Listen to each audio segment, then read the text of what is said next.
NBA를 대표하는 슈퍼스타들은 각자 자신만의 특별한 장점을 가지고 있고 다른 선수가 하면 평범할 플레이 하나에도 자신만의 멋을 녹여내 팬들의 마음을 사로잡습니다. 그런데 실력과 멋에 더해 최고의 비율과 훈훈한 외모까지 겸비한 리그 정상급 공수겸장 스윙맨이 있는데요. 이 선수는 바로 LA 클리퍼스의 폴 조지입니다. 내외각을 가리지 않는 득점력과 최고의 수비력을 갖춰 무결점의 선수 같다가도 기복이라는 자체 밸런스 패치로 팬들의 마음을 애타게 만드는 치명적인 매력을 가진 폴 조지의 파란만장한 농구 인생을 리와인드 해봅시다. 1990년 5월 2일에 태어난 폴 조지는 LA 중심부에서 멀리 떨어진 팜데일이라는 동네에서 유년기를 보냈습니다. 사막 한가운데 노동자들이 모여 살고 쇼핑몰은 단 한 곳밖에 없는 황량한 동네에서 놀거리라고는 자신보다 5살이 더 많았던 누나와 하는 1대1 농구뿐이었습니다.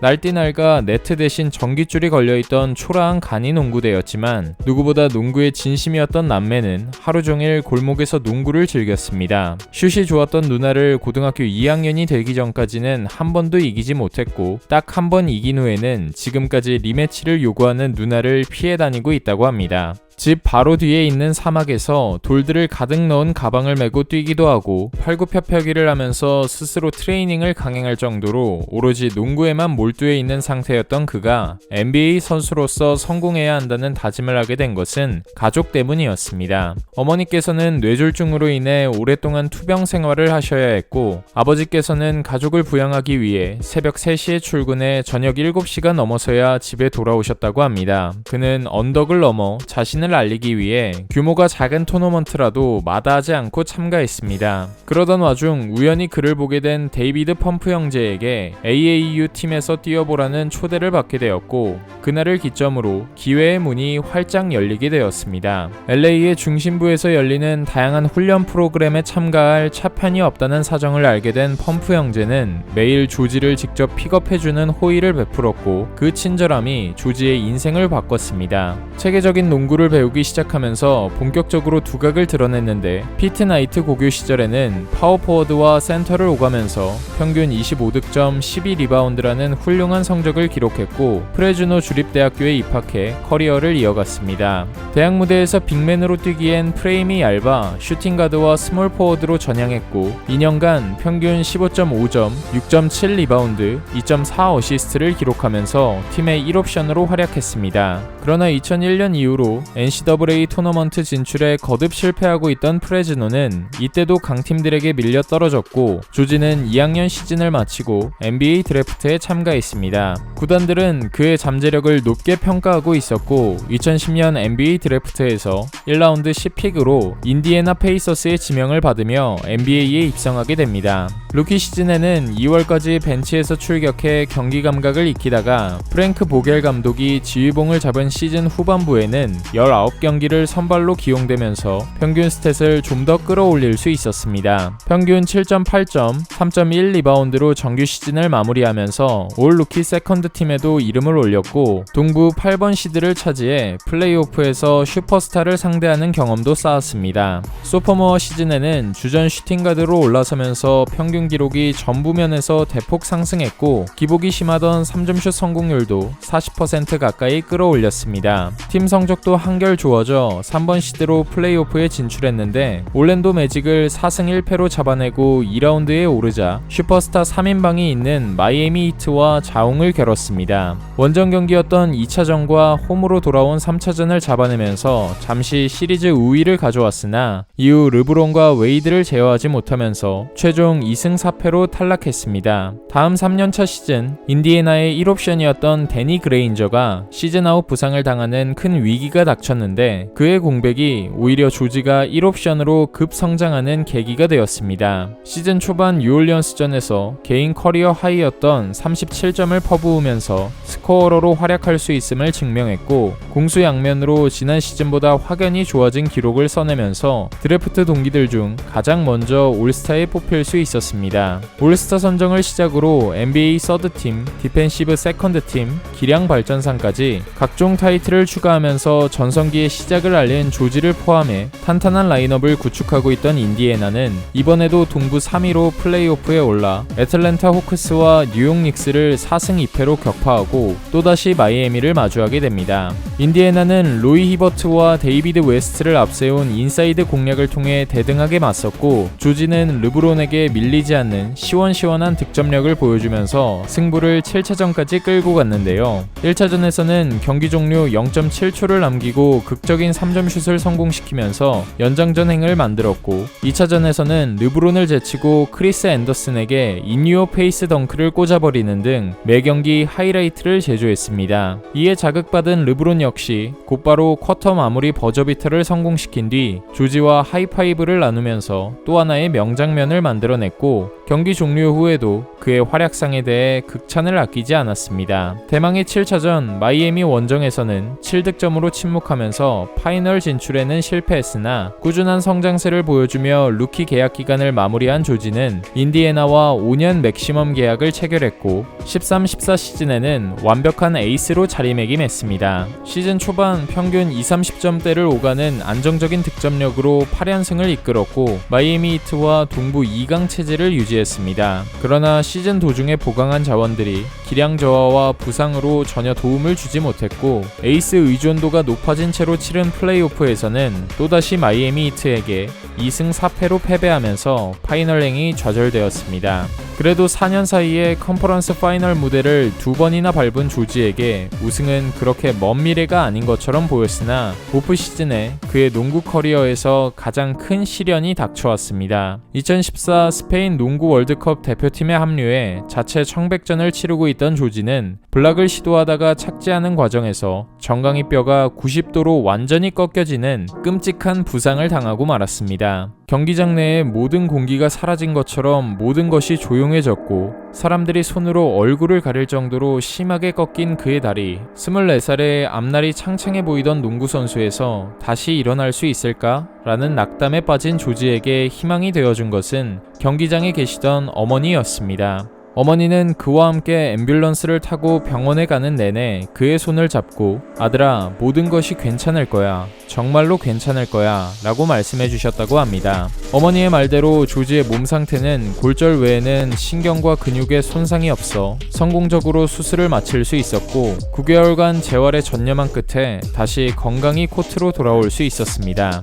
15-16 시즌 조지는 81경기를 모두 주전으로 소화하면서 평균 득점 커리어 하이를 갱신했고, 에이스가 돌아온 인디애나는 기존 주축 선수들이 많이 떠났음에도 2년 만에 프로 무대에 복귀할 수 있었습니다. 1라운드 상대는 드로잔과 라우리를 필두로 2번 시드를 차지한 토론토 랩터스. 전성기에 돌입한 토론토를 상대로 조지는 플레이오프 모드를 가동하면서 매경기 최다 득점자의 이름을 올렸고, 7차전까지 시리즈를 끌고 가면서 업셋을 만들어낼 뻔했으나 아쉽게 7차전에서는 5점 차로 패배하면서 6번째 시즌을 마쳤습니다. 이후 오프 시즌에 제프 티그, 테디어스 영, 알 제퍼슨 등 새로운 선수들을 대거 영입했지만 16-17 시즌에도 별다른 반등 없이 동부 7위로 정규 시즌을 마감했는데요. 프롭에서도 새로운 빅3가 있는 클리블랜드에게 스윕을 당하면서 2년 연속으로 조기 탈락의 고배를 마셨습니다. 그리고 시즌 내내 트레이드 이야기가 오가던 조지는 고향인 LA가 아닌 오클라호마 시티 썬더로 트레이드가 성사되면서 친정팀에게 빅터 올라디포와 도만타스 사보니스라는 유산을 남기고 새로운 출발을 하게 됩니다.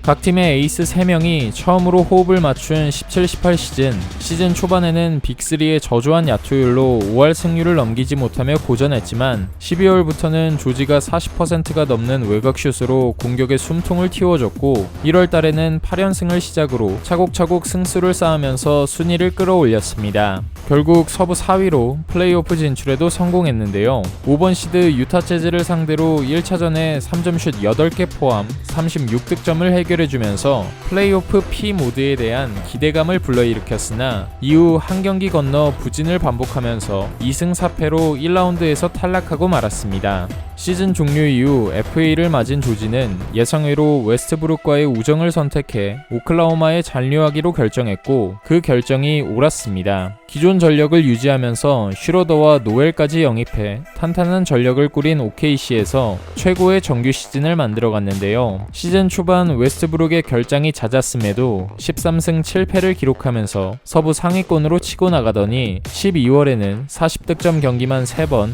30득점 경기 5번을 만들어내면서 MVP 후보로 거론될 정도였습니다. 탄탄한 수비 전력과 원활한 속공 득점이 이어지면서 올스타 브레이크 시점까지 3위 자리를 지켰고 2월달에도 40득점 이상 뽑아낸 경기를 모두 승리로 이끌면서 MVP의 가능성을 높여갔습니다. 그러나 시즌 후반에 어깨 부상을 당한 후에는 슈팅 감각이 확연히 떨어져 서부 6위라는 다소 아쉬운 성적으로 정규 시즌을 마무리했고 1라운드부터 의미심장한 말을 남겼던 릴라드의 포틀랜드와 맞붙게 되었습니다. 상대팀 주전 센터인 너키치마저 부상으로 아웃되어 있는 상태라 업셋도 가능해 보였으나 릴라드의 딥3 공세에 무기력하게 희생양이 되고 말았습니다. 그래도 개인적으로 생애 첫 퍼스트 팀에 선정되면서 탑티어 선수로 올라선 조지는 오프 시즌에 자신의 고향을 연고지로 삼고 있는 LA 클리퍼스로 돌연 이적을 강행했습니다. 재계약을 맺은 지 1년 만에 카와이 레너드와 발맞추어 트레이드로 팀을 떠난 만큼 친정팀을 방문했을 때 야유가 상당할 것으로 예상되었지만 OKC 구단과 팬들에게 감사를 표한 점과 유산을 많이 남기고 간 점이 정상 참작되어서인지 의외로 고맙다라는 환대를 받았습니다. 그러나 진짜 문제는 어깨 부상을 털어내고 복귀한 후에도 지난 시즌과 같은 퍼포먼스가 발휘되지 않는다는 것이었는데요. 올랜도 버블에서 리그가 재개될 때까지 휴식을 취하고 돌아온 뒤에는 평균 25득점을 책임지면서 플레이오프 P 모드가 나오는 듯 기대되었으나 가장 중요한 플레이오프에서 기복이 더욱 심해졌습니다. 1라운드에서 만난 댈러스 매버릭스와 1승씩 주고받으면서 2승 2패로 접전이 이어졌는데요. 2차전부터 4차전 구간에서 조지는 평균 35분 이상의 출전 시간에 10%대의 처참한 야투율을 기록하는 실망스러운 모습을 보여줬습니다. 다행히 5차전에서는 야투율 66%, 35득점을 퍼부으면서 플레이오프 P 모드가 가동되자 43점 차 대승을 거두며 한숨 돌릴 수 있었고 6차전에서도 슛감은 저조했지만 레너드의 캐리로 2라운드에 올라갈 수 있었습니다. 그리고 덴버 너게츠와의 2라운드 3승 1패의 우위를 잡으면서 기복 논란은 일단락되나 했더니 5차전부터 다시 흐름이 꼬이기 시작했습니다. 덴버 선수들의 슛감은 활활 타오르는데 닥 리버스 감독은 아무런 전술 변화 없이 이기고 있던 경기를 후반에 족족 내주면서 기세가 덴버 쪽으로 기울었는데요.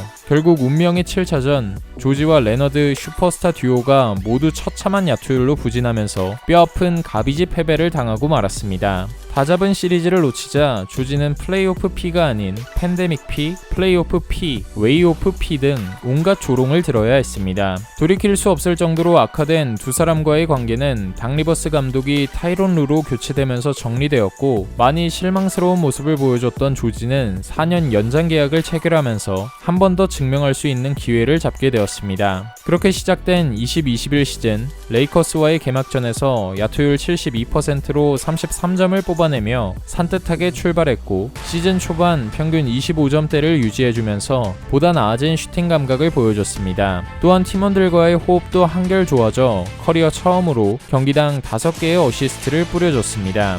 주축 선수들의 부상 공백이 많았음에도 선수단이 와해되는 일 없이 서부 상위권 자리를 지켰고 4번 시드로 다시 플레이오프에 도전하게 됩니다. 지난 플레이오프에서의 부진을 씻을 수 있을지 이목이 집중된 1라운드 조지는 이번에도 저조한 슛감으로 댈러스에게 업셋의 희망을 주었습니다. 그래도 돌파를 통한 자유투 정립 및 리바운드 가담 등 자신이 할 수 있는 부분에서 최선을 다하면서 20득점씩은 꾸준히 올려줬고 레너드의 폭발적인 득점에 힘입어 간신히 2라운드에 올랐습니다. 2라운드에서는 댈러스보다 공수 조화가 탄탄한 1번 시드 유타 재즈를 마주했는데요. 원정에서 열린 첫 두 경기를 모두 내주면서 난항이 예상되었으나 홈으로 돌아간 3, 4차전 조지가 드디어 두 경기 연속으로 31점을 퍼부으면서 부진을 깨끗이 씻어냈는데요.